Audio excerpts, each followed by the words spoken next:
ಪಾಪ ಅವ್ರಿಗೆ ತುಂಬಾ ಆಸಕ್ತಿ ಇದೆ, ನೀವು ಮಾಡ್ಲಿ, ಮೈಸೂರು ಕೆಗೇರಿ ತಗೊಂಡು ಮಾಡ್ಲಿ, ಖುಷಿ ಆಗುತ್ತೆ.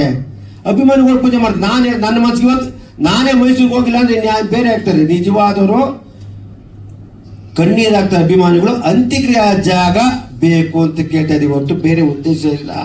2.5 ಕೋಟಿ ಕಮರ್ಷಿಯಲ್ ಕೇಳ್ತಾ ಇಲ್ಲ, ಬೇರೆ ತರ ಕೇಳ್ತಾ ಇಲ್ಲ ಅಷ್ಟೇ. ಈಗ ಪುಣ್ಯಭೂಮಿ ಜಾಗ ಸಿಗೋದಿಲ್ಲ ಮುಗಿತು ಅನ್ನೋ ದೃಷ್ಟಿಯಿಂದ ಸುದೀಪ್ ಅವರು ಮೊದಲೇ ಅರ್ಧ ಎಕರೆ ಜಾಗನ ಅವ್ರು ಮಾಡೋಣ ಅಲ್ಲಿ ಮಾಡೋಣ ಅನ್ನೋದು ಹೇಳಿ ಬರುತ್ತೆ. ಮತ್ತೆ ನೀವು ಈಗ ಮುನ್ನೆಲೆ ಬಂದಿರೋದ್ರಿಂದ ನೀವು ಇನ್ನು ಕಾನೂನು ಹೋರಾಟಕ್ಕೆ ಸುಪ್ರೀಂ ಕೋರ್ಟ್ವರೆಗೂ ಹೋಗ್ತೀರಿ ಅಂತಂದ್ರೆ ಮತ್ತೆ ಸುದೀಪ್ ಅವ್ರನ್ನ ಇನ್ಕ್ಲೂಡ್ ಮಾಡ್ಕೊಂಡ್ರೆ ಅವ್ರು ಕೂಡ ಈ ಜಾಗನೇ ಸಿಗ್ಲಿ ಅಂತ ಜೊತೆ ಬರ್ಬೋದು ಅಂತ ಅನ್ಸುತ್ತೆ. ನೀವು ಅದ್ರ ಬಗ್ಗೆ ಏನಾದ್ರು ಮಾಡ್ಬೋದು? ಸುದೀಪ್ ಅವರು ಇವತ್ತು ಅಲ್ಲ ಯಾವತ್ತೂ ಇರ್ತಾರೆ, ಹಿಂದೇನು ಇರ್ತಾರೆ, ಮುಂದೇನು ಇರ್ತಾರೆ. ಇಷ್ಟೋ ಸಾವಿರ ವಿಷಯ ಅವ್ರು ಮುಂದಿರ್ತಾರೆ, ಎರಡನೇ ಮಾತಿಲ್ಲ. ಅಂದ್ರೆ ಅವ್ರಿಗೆ ಮಾಹಿತಿ ಗೊತ್ತಿಲ್ಲ, ಮಾಹಿತಿ ಕೊರತೆ ಇರ್ತದೆ.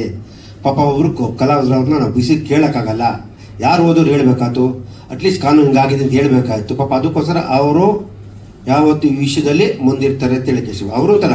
ನನಗೆ ಈ ವಿಷಯದಲ್ಲಿ ಅಂಬರೀಷ್ ಅಣ್ಣ ಕಣ್ಣಲ್ಲಿ ನೀರು ಹಾಕ್ಬಿಡ್ತಾನೆ ಅಂತ ಎಷ್ಟೊತ್ತು ಹೇಳ್ಕೊಂಡು, ಏನೋ ಮಂಚು ಹಿಂಗಾಗೋಯ್ತು, ಏನೋ ನಮ್ಮ ಕುಚ್ಕು ಕಣ್ಣಲ್ಲಿ ನೀರು ಹಾಕ್ಬಿಟ್ಟಿರುತ್ತೆ. ನಾವು ಹೇಳಕ ಅಷ್ಟು ನೊಂದ್ಕೊಂಡ್ಬಿಟ್ಟಿರು.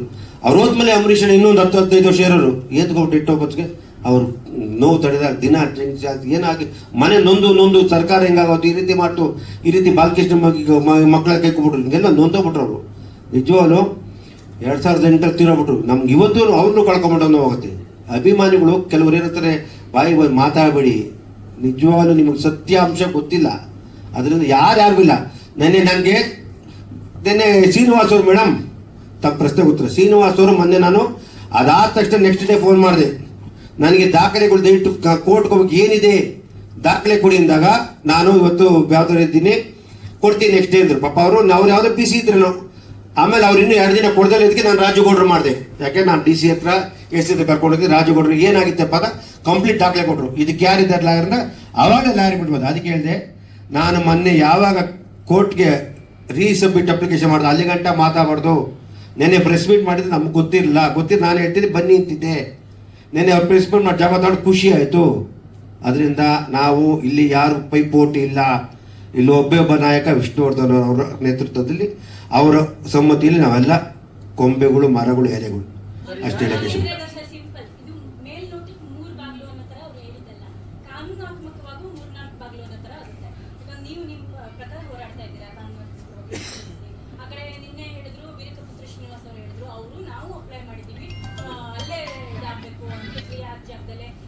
ಜಾಗ ಬೇಕು ಅಂತ ಹೇಳಿ ನಾವು ಹೋರಾಟ ಕಂಟಿನ್ಯೂ ಆಗುತ್ತೆ. ಸೇಮ್ ಟೈಮ್ ಪರ್ಯಾಯವಾಗಿ ಇದು ಮಾಡ್ಕೊಂಡಿದ್ದೀವಿ ಅಂತ ಹೇಳಿದ್ರು. ಆ ಕಡೆ ನೋಡಿದ್ರೆ ಗೀತಾಬಾಲಿ ಅವ್ರ ಹಿಂದೆ ಮಾತಾಡ್ಸಿ ಹೇಳ್ತಾರೆ. ಅವ್ರು ಹೇಳಿದ್ರು, ನಾನು ಜಾಗ ವಶಪಡಿಸ್ಕೊಂಡು ಫ್ಯಾನ್ಸ್ಗೆ ಈ ಡಿಸೆಂಬರ್ ಒಳಗಡೆ ಕೊಟ್ಬಿಡ್ತೀನಿ ಅಂತ ಹೇಳ್ತಾರೆ. ಇದು ಕಾನೂನಾತ್ಮಕವಾಗೂ ಬೆಳಕಾಗುತ್ತಾ ಅಂತಾರ ಸರ್ ಹೇಳಿದ್ರು. ಮೊದಲನೇದಾಗಿ ಅವರು ವಶಪಡಿಸ್ಕೊಳಕ್ ಸಾಧ್ಯ ಇಲ್ಲ. ಯಾಕೆಂದ್ರೆ ಅಲ್ಲ ಅವ್ರು ಹೇಳಿದ್ದು, ನಾನು ಆ ವಿಡಿಯೋ ನೋಡಿದ್ದೇನೆ. ಇದು ಏನು ಅಂತಂದ್ರೆ ಸರ್ಕಾರವು ಗ್ರ್ಯಾಂಟ್ ಮಾಡಿದಂಥ ಜಾಗ, ಅಭಿಮಾನ್ ಸ್ಟುಡಿಯೋ ಉದ್ದೇಶಕ್ಕೆ ಕೊಟ್ಟಂಥ ಜಾಗ ಸರ್ಕಾರವೇ ವಶಪಡಿಸ್ಕೋಬೇಕೇ ಹೊರತು ಸರ್ಕಾರ ಬಿಟ್ಟು ಬೇರೆ ಯಾರೂ ಇದನ್ನು ಮಾಡ್ಲಿಕ್ಕೆ ಆಗಲ್ಲ. ಹಾಗಾಗಿ ನಾವು 2010ರಿಂದನೂ ಸರ್ಕಾರಕ್ಕೆ ಸಾಕಷ್ಟು ಮನವಿ ಪತ್ರಗಳನ್ನ ಕೊಟ್ಟಿದ್ದೀವಿ. ಈಗೇನು ನೀವು ದಾಖಲೆ ನೋಡ್ತಾ ಇದ್ದೀರಿ, ಇದು very very very filtered documents, important ಮಾತ್ರ. ಇದರ 10 ಪಟ್ಟು ನಮ್ಮ ಆಫೀಸಲ್ಲಿದೆ. ಸೊ ಎಲ್ಲವನ್ನು ತಂದು ನಾನು ಇಲ್ಲಿ ಪ್ರದರ್ಶನಕ್ಕೆ ಇಡೋ ಅಗತ್ಯ ಇಲ್ಲ. ಅಷ್ಟು ನಾವು ಮನವಿ ಪತ್ರಗಳನ್ನು ಈಗಾಗಲೇ ಕೊಟ್ಟಿದ್ದೀವಿ.